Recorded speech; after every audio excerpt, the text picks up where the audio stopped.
Good morning students.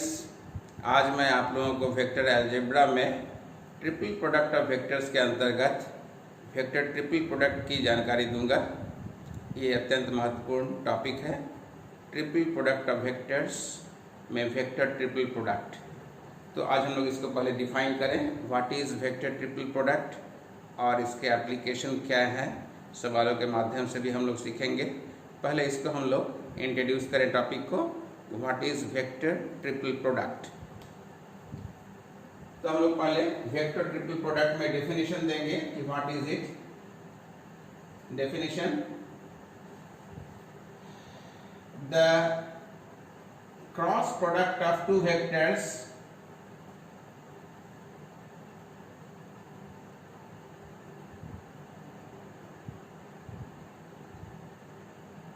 of which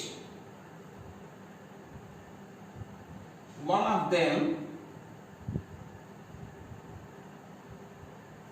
is again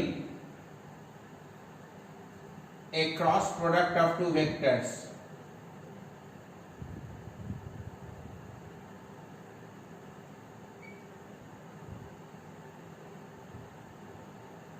is called vector triple product।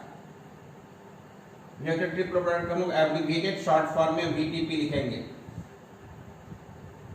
तो ये तीन वेक्टरों का प्रोडक्ट है जिसमें हम लोग इसका नॉर्मल फॉर्म हम लिखेंगे। It's usual form, it's form is A cross B cross सी।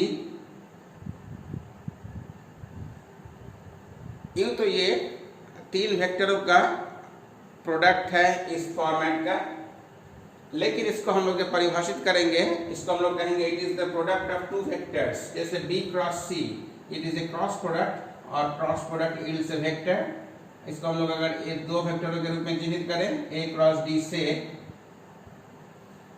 तो तीन वेक्टरों को हम लोग दो वेक्टरों के रूप में चरितार्थ कर सकते हैं, देख सकते हैं। लेकिन इसमें डी जो है, it is again a cross product of two vectors where D is nothing but B cross C, where D is again a cross product of two vectors. तो हम लोगों ने इस तरह से परिभाषित किया कि vector triple product is nothing but it is the cross product of two vectors where one of them is again a cross product of two vector. One of them is still a cross product of two vectors is called vector triple product, या इसको हम लोग संक्षिप्त में VTP लिखेंगे। इसका दूसरा form है और सी क्रॉस ए क्रॉस बी से। तो वेक्टर ट्रिपल प्रोडक्ट के ये रूप हैं, इस तरह के रूप हो सकते हैं। ये दोनों में से ये दोनों रूप ही वेक्टर ट्रिपल प्रोडक्ट का ही रूप है। अब इसको हम लोग खोलने का और समझने का प्रयास करेंगे कि what is vector triple all about. तो इसका हम लोग मीनिंग निकालेंगे कि what is vector triple product. पहले इसके आइडेंटिटी को हम लोग देख लें। दैट इज द आइडेंटिटी और value of A cross B cross C. इसको हम लोग लिखेंगे A dot C times B minus A dot B times सी।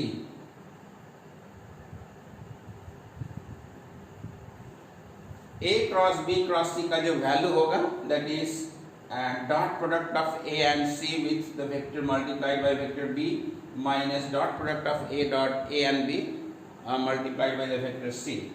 इसको हम लोग ऐसे भी कहें याद रखने के लिए, टू रिमेंबर 1 2 3 इज 1.32 माइनस 1.23।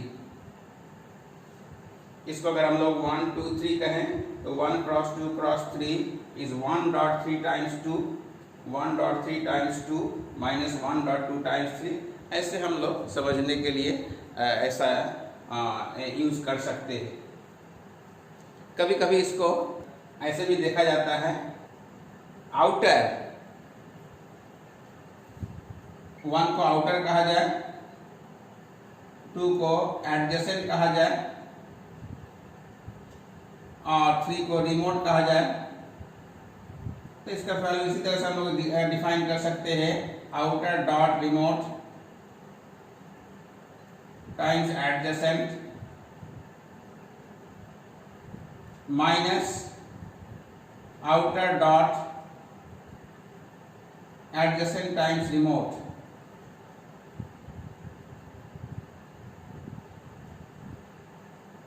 इसको तरह तरह से याद रखने की परिपाटी है, जिस तरह से भी ये सीक्वेंस याद रहे. It is a dot cb minus a dot bc. It is outer, it is adjacent, it is remote. इस तरह से इसको हम लोग परिभाषित कर सकते हैं. तो अब इस ट्रिपल प्रोडक्ट ऑफ वेक्टर में वेक्टर ट्रिपल प्रोडक्ट VTP का फिजिकल मीनिंग या ज्योमेट्रिकल मीनिंग क्या है, इसको हम लोग पहले डिफाइन करें. फिजिकल मीनिंग और इसे ज्योमेट्रिकल मीनिंग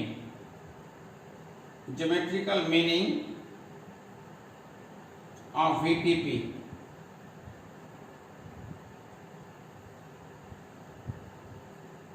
अगर पूछा जाए ये कौन सा स्पेशल एक वेक्टर है, that is the vector triple product VTP, इसमें स्पेशलिटी क्या है, what speciality lies in this vector. ये वेक्टर को हम लोग देख रहे हैं कि it is a scalar quantity, it is sometimes b minus sometimes c. सो ये जो वेक्टर दिखाई पड़ रहा है it is coplanar with b and c. ये b और c के प्लेन में कोई एक वेक्टर है. तो ये इतना साफ साफ दिखाई पड़ रहा है इसके आइडेंटिटी से. इसको हम लोग और भी जानने का प्रयास करेंगे कि what sort of vector is this. तो इसका हम लोग निकालेंगे. a cross b cross c is a vector. It is a vector coplanar with b and c.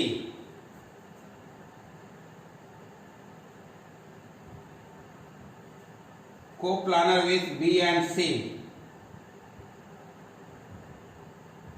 and perpendicular to a.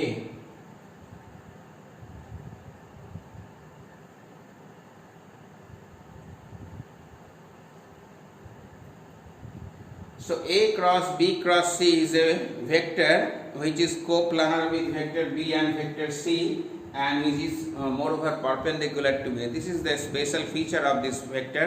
इस वेक्टर का जो स्पेशल फीचर है इसको हम लोग हमेशा याद रखेंगे. अर्थात a cross b cross c. Students आप जानते हैं क्रॉस प्रोडक्ट हमेशा एक वेक्टर यील्ड करता है. तो ये क्रॉस प्रोडक्ट है और ये दोबारा क्रॉस प्रोडक्ट है. इसका आउटकम हमेशा एक वेक्टर होगा. कौन सा वेक्टर होगा? A vector which is in the plane of vector b and vector c, which is in the plane of vector b and vector c and which is perpendicular to a. How? हम लोग इसको verify भी कर लेंगे. Verification ऐसा कर लिया जाए.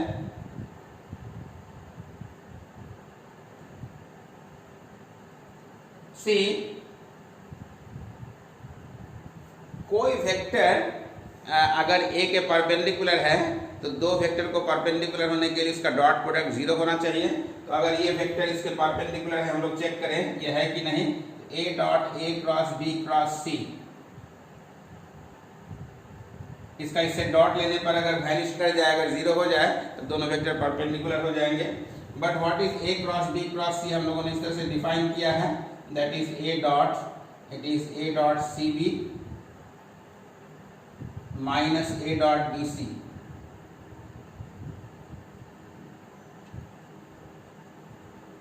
Because it is a scalar quantity, you can plug it outside. बचा आपको कितना? a dot b minus a dot b is likewise a scalar. Plug it outside. a dot c बचा. और ये सब स्केलर क्वांटिटीज है और स्केलर क्वांटिटीज को आप इंटरचेंज कर सकते हैं. आपका कैंसिल आउट हो जाएगा, that is 0. It is the same quantities. Plus and minus sign cancel, so its outcome is 0. इसका मतलब a वेक्टर इसके परपेंडिकुलर है, यानी this vector a cross b cross c is perpendicular to a. क्यों? क्योंकि दोनों का डॉट प्रोडक्ट 0 हो गया है. जब दो वेक्टर का डॉट प्रोडक्ट 0 हो जाए तो आपस में वो परपेंडिकुलर हो जाते हैं. इसका मतलब a vector is perpendicular to a cross b cross c. अगर ये a वेक्टर है तो ये a cross b cross c vector ऐसा होगा which is always perpendicular to a. ये हम लोगों ने यहाँ पर देख लिया। नेक्स्ट हम लोग A cross B cross C का जो वैल्यू है इसको हम लोग प्रूफ करेंगे। एग्जाम्स में बेसिकली ऑनर्स में या सब्सिडियरी में या किसी भी सिलेबस के अंतर्गत इसके प्रूफ बहुत विशद रूप में मुख्य रूप से पूछे जाते हैं इसके प्रूफ। तो ये A cross B cross C का जो ये वैल्यू है इस आइडेंटिटी को हम लोग प्रूफ करने का प्रयास करेंगे। Proof of A cross B cross C is equal to A dot CB minus A dot BC।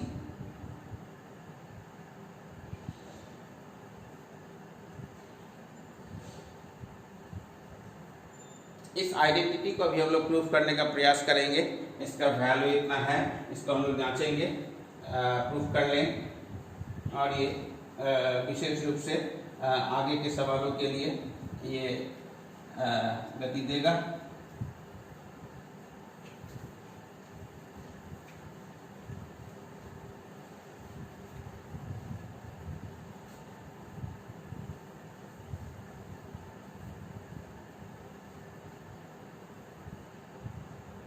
तो अभी हम लोग इसको प्रूफ करेंगे इस रिलेशन को कि value of A cross B cross C is A dot CB minus A dot BC। इसको हम लोग ABC को कोई भी स्पेस वेक्टर ले लें और इसको हम लोग साबित कर लें। Let A is A1I plus A2J plus A3K। ABC को हम लोग कोई भी जनरल 3 वेक्टर लेते हैं स्पेस का, तो इसके कंपोनेंट्स में इसको हम लोग रिजॉल्व कर दें। B is equal to B1I plus B2J plus B3K and C vector को हम लोग ले लें C1I plus C2J plus C3K dot C। Students आप डॉट प्रोडक्ट कैसे निकालते हैं जानते हैं। एक अगर C से डॉट निकालना है तो इसको हम लोग इससे इस पूरे वेक्टर को इस पूरे वेक्टर से मल्टीप्लाई करेंगे। डॉट लेंगे तो I डॉट I1 और बाकी I dot J0 I dot K0। तो अगर इसको डॉट लेंगे तो ये कंपोनेंट वाइज सर्वाइव करेंगे। और अब जानते हैं कि वेक्टर का डॉट यानी वेक्टर का डॉट प्रोडक्ट उसके कंपोनेंट के प्रोडक्ट के बराबर होता है। It is A1C1 plus A2C2 plus A3C3।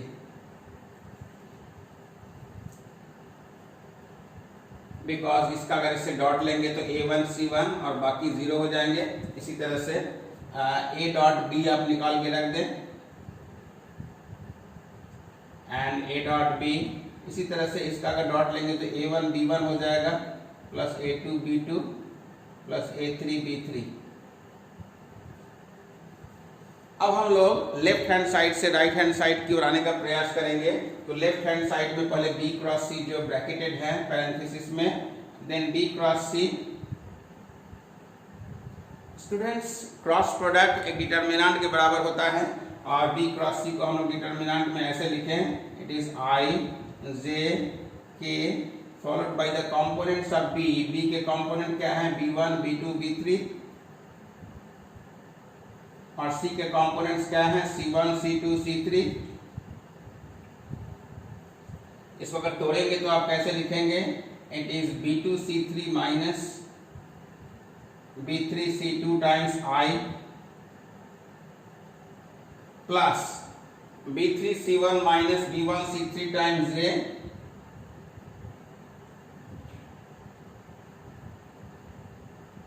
Plus B1 C2 minus B2 C1 times K।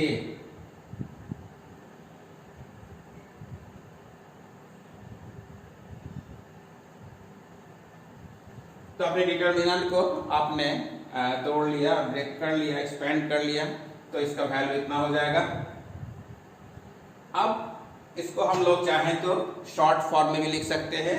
आप स्टूडेंट्स आप समेशन कन्वेंशन से वाकिफ होंगे। इसको summation B2C3 minus B3C2 times I भी लिख सकते हैं। इसको हम लोग ऐसा लिख सकते हैं।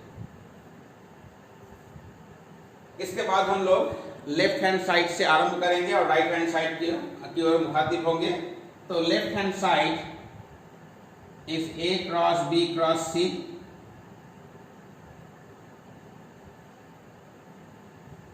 अगेन स्टूडेंट्स, इसको हम लोग लिखने का प्रयास करें। ए का वैल्यू कितना है, that is A1i plus A2j plus A3k cross B cross C। B cross C का वैल्यू किसके बराबर है, अभी हम लोगों ने लिख लिया, summation B2C3 minus B3C2i।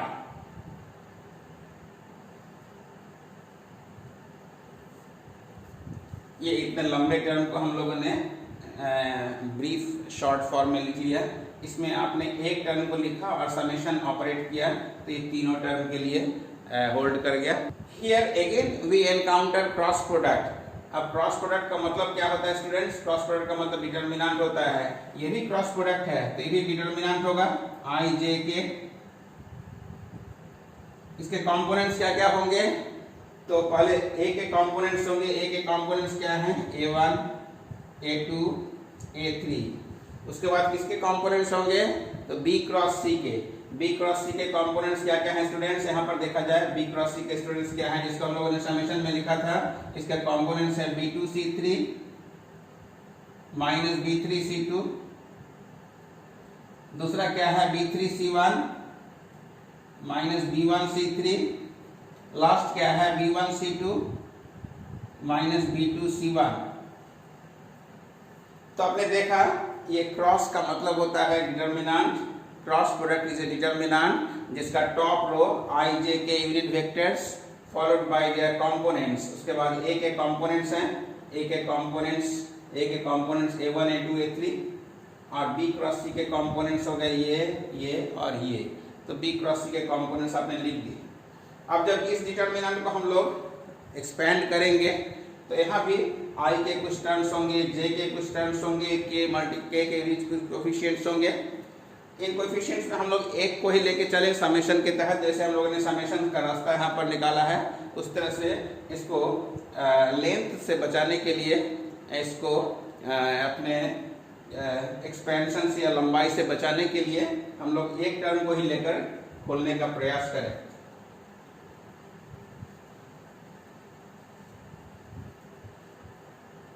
Is equal to,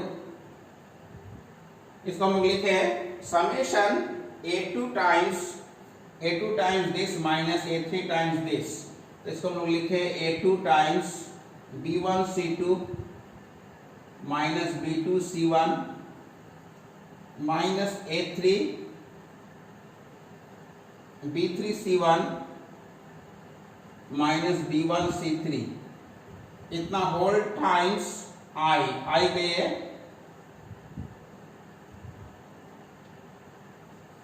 multiple है i multiplied by this. Determinant को जैसे हम लोग तोड़ते हैं this into this minus this into this लिख दिया। और पूरे डिटरमिनेंट को हम लोग नहीं लिखेंगे, इसके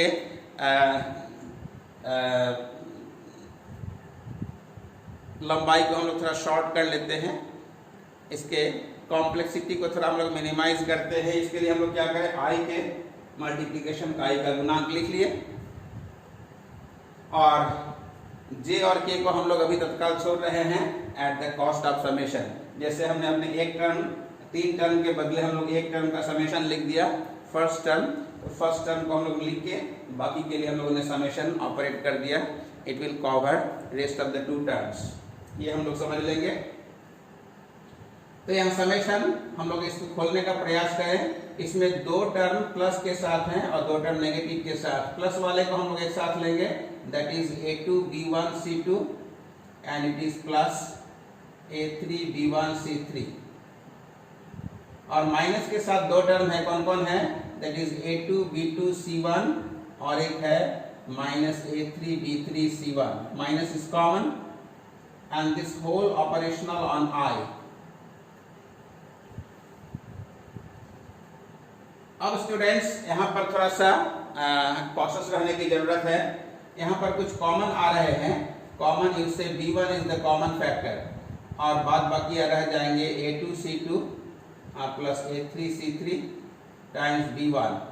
यहाँ भी कुछ कॉमन आ रहे हैं, इनसे C1 is the common factor, so it is A2B2 plus A3B3 this whole times C1 and now this whole again multiplied by I। ये स्टूडेंट्स आप आशा समझ रहे होंगे कैसे हम लोग इसका प्लानिंग कर रहे हैं, सेटिंग कर रहे हैं। अब यहाँ जो टर्म हमारे पास था A1 A2C2 plus A3C3 plus A1C1, इसमें वो टर्म्स दिखाई पड़ रहे हैं, but there is a loss of A1C1। इसमें A1C1 नहीं है और इसमें A1B1 नहीं है, तो इसमें हम लोग जो डेफिसिट है उसको हम लोग पूरा करें। तो एक काम करें, इसको हम लोग इसमें A.C बनाने के लिए आपको A1C1 की आवश्यकता है, बाकी टर्म्स तो हमारे पास है ही, इसको हम लोग एज यूजुअल लिख दें।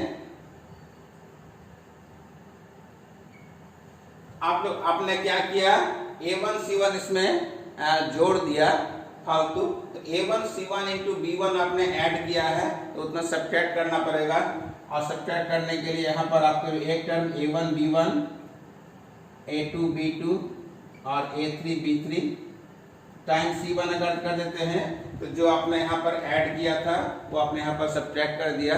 Now it gets completely balanced, ये बैलेंस्ड हो गया।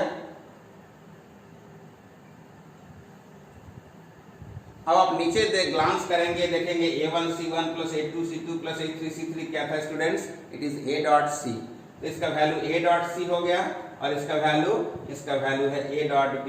तो आपने देख लिया कि ये जो आपने निकाल के रखा था ये यहाँ पर कैपिटलाइज आपने किया है, और इसका वैल्यू सीधा सीधी अब A.C लिखेंगे और इसका वैल्यू हम लोग A.B लिख के इसको आगे बढ़ाएंगे।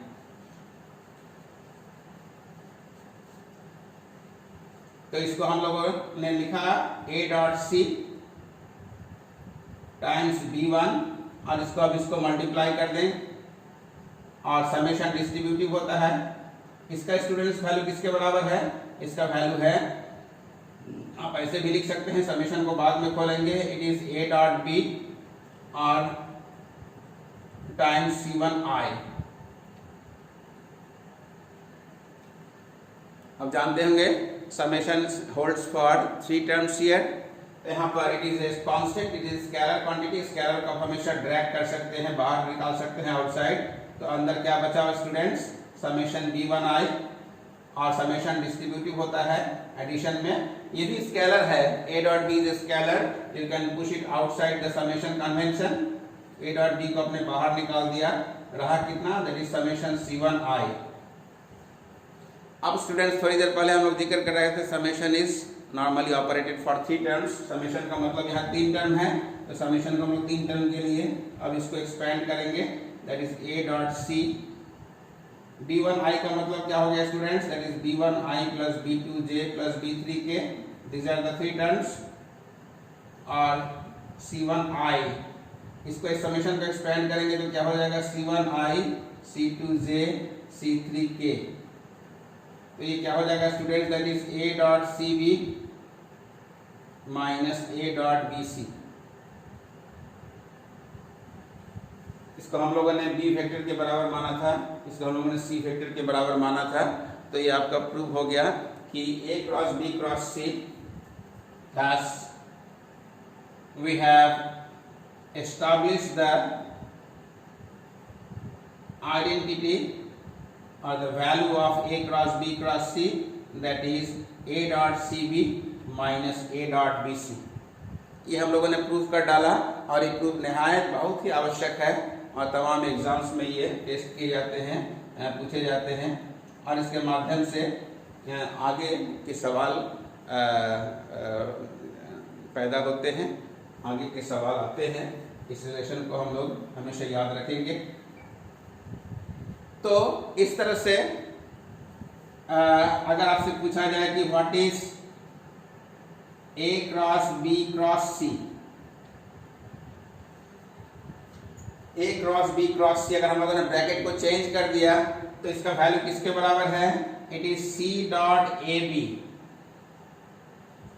Outer dot remote times adjacent minus outer dot adjacent times remote. तो ये फार्मूला हम लोग जो है शुरू में जो आरंभ में सीखे थे जिस सीक्वेंस से, उसी सीक्वेंस में ये पालन करता रहेगा। ये स्वाभाविक है जानना कि ए क्रॉस बी क्रॉस सी क्या ये एसोसिएटिव लॉ का पालन करता है। अब देखेंगे it is not really so, ये एसोसिएटिव लॉ का पालन नहीं कर रहा है कुछ स्पेशल केस को छोड़कर। तो यहाँ हम लोग देखेंगे कि the vector triple product is not associative, vector product is not associative. तो नोट के रूप में लिखेंगे A cross B cross C is not equal to A cross B cross C in general.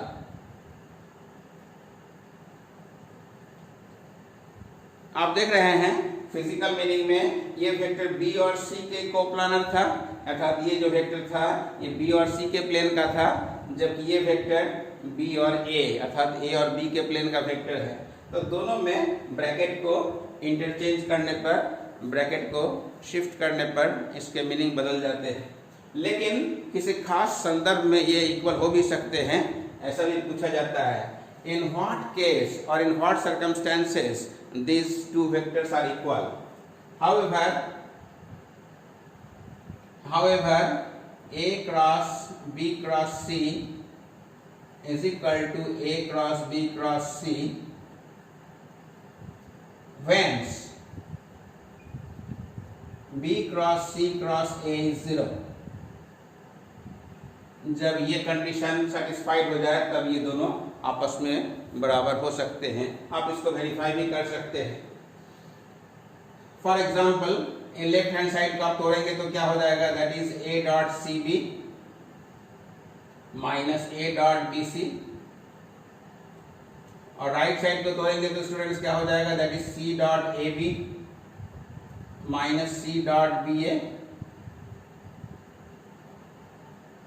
तो आप देख रहे हैं कि इसको आपने तोड़ा, इसको तोड़ा, ये दोनों साइड बराबर है, इक्वल हो कट जाएंगे, because dot product is commutative, ये दोनों कैंसिल आउट हो जाएंगे। तो आपके पास क्या रहा students?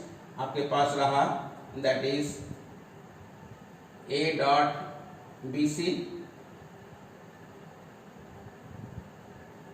Minus B dot C A is 0। तो अगर आप दोबारा इसको किसी रूप में देखना चाहें और इसको आप B cross C cross A के रूप में लिख सकते हैं 0, तो स्थापित हो जाता है, because it is B dot A C minus B dot C A.